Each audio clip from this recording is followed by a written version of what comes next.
in the initial stage, the narrative voice of a portrait of the artist as a young man would appear very juvenile. It is written in a third person narrative style, but then the narrative voice would try to emulate the consciousness of Stephen, the hero. And later on, as Stephen grows up, the narrative voice would also grow up and become more mature. And in so doing, what Joyce is presenting to us is a book which is not perhaps depicting human mind, but functioning like a human mind. Now you see the difference between the way in which Joyce's predecessors would represent a character and Joyce would represent a character.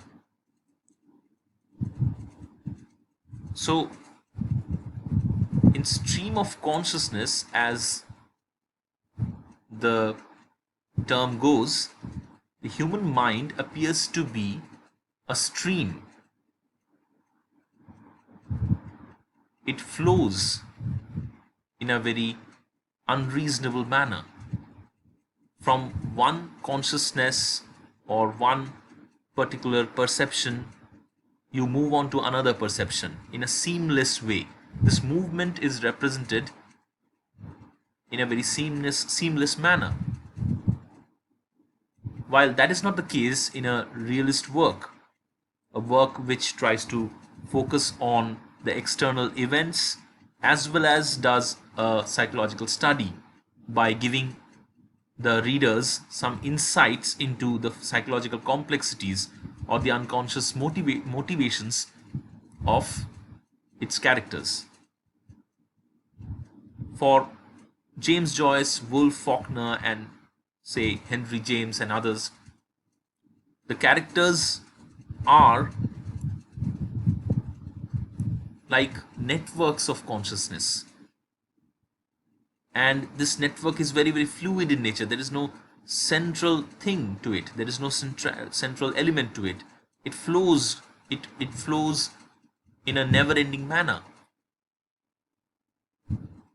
So if anything happens in their life, there would be a flow in their consciousness, and it would be constantly getting it would constantly get represented through the writings. For that matter, we can think of the automatic writing, which was very popular during this time. That automatic writing is all about depicting the thoughts as they are appearing in your mind. As a nice experiment, you can do that at home, that whatever thoughts come to your mind, you just try to write it in your own language. It can be a language which is hybrid in nature, where you use English or any language with that continuously. Whatever language you are familiar with, whichever language you are familiar with or comfortable with, you can use that and try to write the thoughts that constantly come in your mind, and then you will realize that how this stream of consciousness works, and you will find that there is a pattern behind it. There is some links to those apparently incongruous, apparently disparate thoughts. So that's how the novel would focus on a single day. If you think of Mrs. Dalloway, which is in your syllabus, and I'm talking to specifically my students of Sem 4 Honours in English in Durgapur Women's College, that if you look at Mrs. Dalloway, you will find this, that it focuses on a single day in the life of the protagonist, Clarissa Dalloway. In the same manner, James Joyce in Ulysses focuses on a single day and writes an entire novel out of it, where the protagonist, Leopold Bloom, roams around Dublin and constantly thinks over the things which are happening around him. And if we try to see a map of it, we will get the novel. That's what Joyce does. That's what Woolf does in Mrs. Dalloway. Though there are differences between their narrative style again, and if we read them one after another, we will understand that there are subtle differences between Joyce's stream of consciousness technique and Woolf's stream of consciousness technique. But then what they are doing is they are presenting human mind in the form of books. So that is the real idea behind stream of consciousness. That is the most important idea related to the stream of consciousness. Henry Bergson, he was a French philosopher, and we can think of his book called Time and Free Will. Before that, he came up with the essay called On Unconscious Simulation in States of Hypnosis, which came in 1886, as you can see.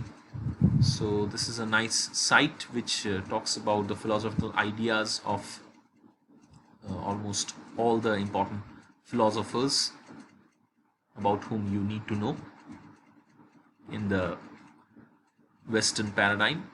So Henry Bergson came up with the idea of Dewey and Temp, where he distinguishes between two types of time. One is the subjective time and another is the time which is objective in nature. So here we can think of the two types of time. One is the calendrical time and another is a subjective time, which is the time which resides in the mind.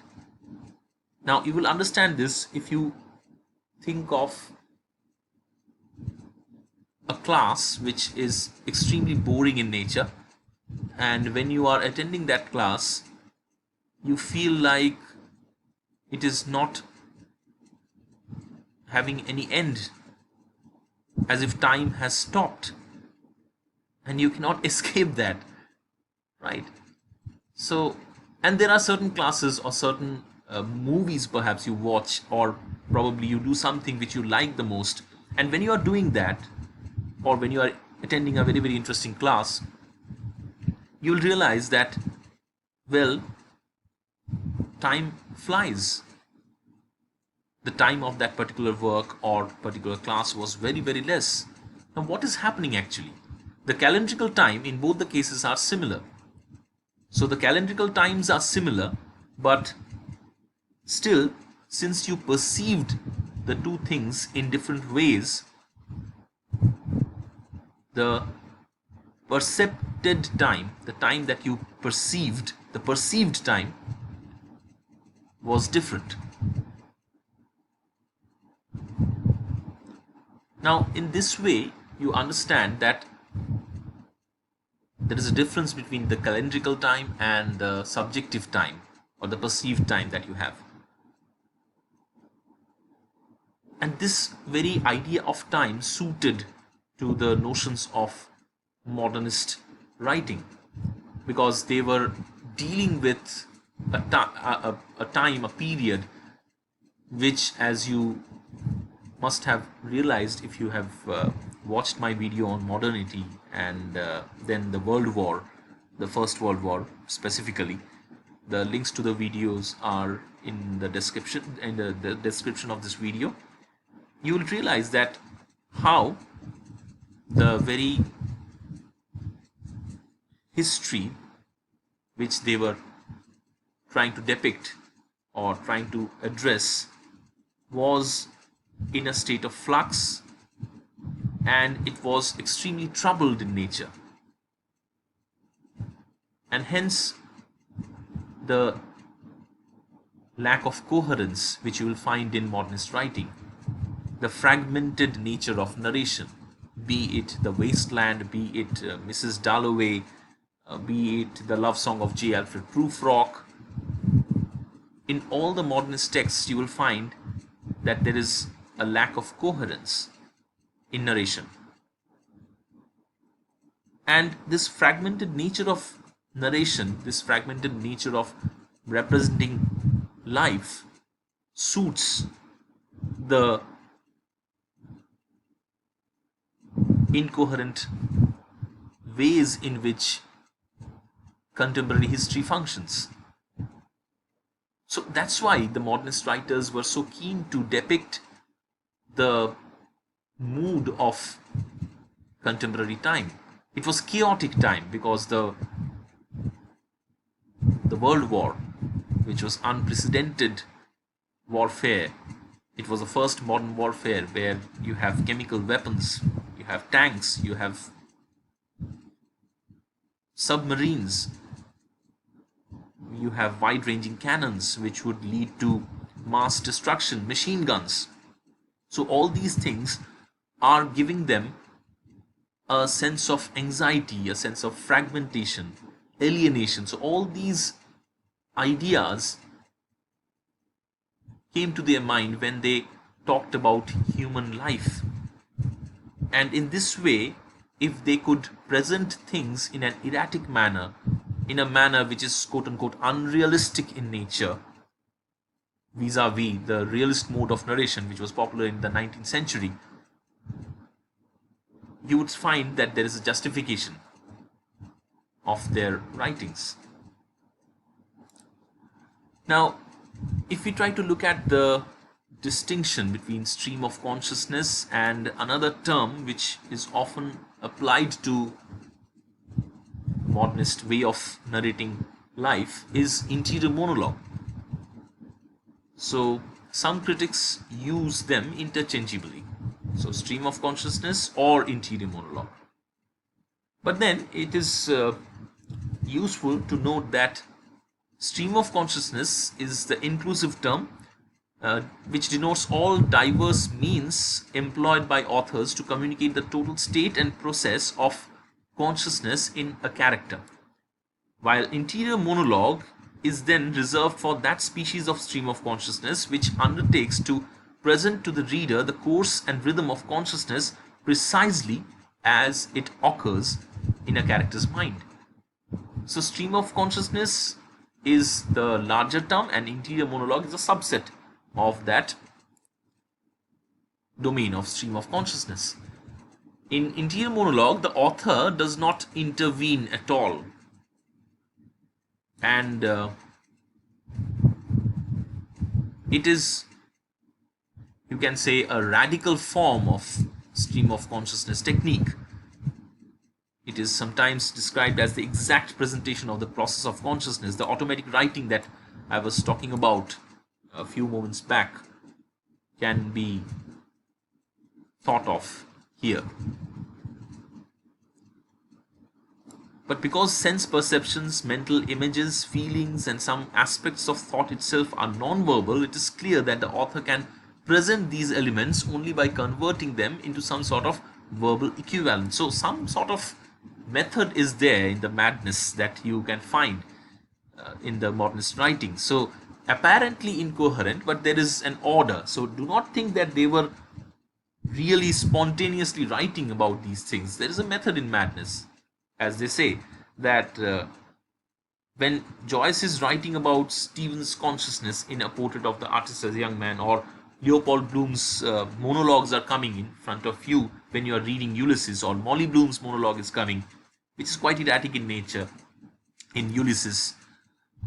Don't think that whatever thoughts were coming to his mind, he was depicting them without any kind of conjecture, without any kind of order. So that was not the case. So it was not a spontaneous overflow of powerful feeling. And much of this convention is a matter of narrative conventions rather than of unedited point-to-point reproduction. So that there was no point-to-point reproduction which was happening when it came to interior monologue. Now here we can think of a comparison between the Woolfian narrative technique and the Joycean narrative technique. Like Woolf uses tags like he thought or she wondered, while Joyce does not use such tags as much. So he's going to omit the phrases like he thought or she wondered, whereas Woolf would try to retain them. In case of Woolf, sentences, syntax, vocabulary do not alter as much. So one character would speak in a similar manner as other characters would speak. Yet in case of Joyce, you would find that the language would vary from character to character. It would change. Joyce uses present tense while Woolf uses past tense. So this is a very general overview of the two great masters' works of stream of consciousness, the way in which they handle the stream of consciousness technique. Now, let us see this passage from Ulysses, a famous work by James Joyce, where Leopold Bloom, the protagonist of the novel, roams around and sees these things, and this is how Joyce represents them. So, pineapple rock, lemon plat, butterscotch. A sugar sticky girl shoveling scoopfuls of creams for a Christian brother. Some school treat, bad for their tummies. Lozenge and comfit manufacturer to His Majesty the King, God, save, are sitting on his throne, sucking red jujubes white. Now, these are apparently incoherent things which are coming, but then if you see that how from one particular image another image comes to our mind, and how the sentences are consisting of one word, God save. Probably he was going to say our king, our soul. Suddenly he imagines His Majesty sitting on his throne sucking red jujubes white, so this makes him laugh. And this is how thoughts come to our mind, and this is the most important feature of Joycean interior monologue or Joycean stream of consciousness. While Woolf would do it in a different way. This is an example from Mrs. Dalloway, where Clarissa Dalloway thinks over a particular matter when the guests are about to come to her house. For heaven only knows why one loves it so, how one sees it so, making it up, building it round one, tumbling it, creating it every moment afresh. But the veriest frumps, the most dejected of miseries sitting on doorsteps, drink their downfall, do the same. Can't be dealt with. She felt positive. And this is where the narrator intervenes. By acts of parliament, for that very reason, they love life. And probably she's viewing a couple on stairs, and she is pondering upon the way in which they love life. And this is a reflection of Mrs. Dalloway, Clarissa Dalloway. And here the narrator intervenes, and this is how the monologue becomes a bit different from Joycean stream of consciousness or interior monologue. So that's all for this video. We would continue to speak upon modernism, upon the early 20th century history of ideas in subsequent videos. If you have any question, you can mail them to me, and please go to the description of this video so that you come to know about the reference, the list of works that I have used to make this presentation, and also go to the description of this video to know about the other videos which came before this, so that you understand the content of this video in a better way. Thank you for listening.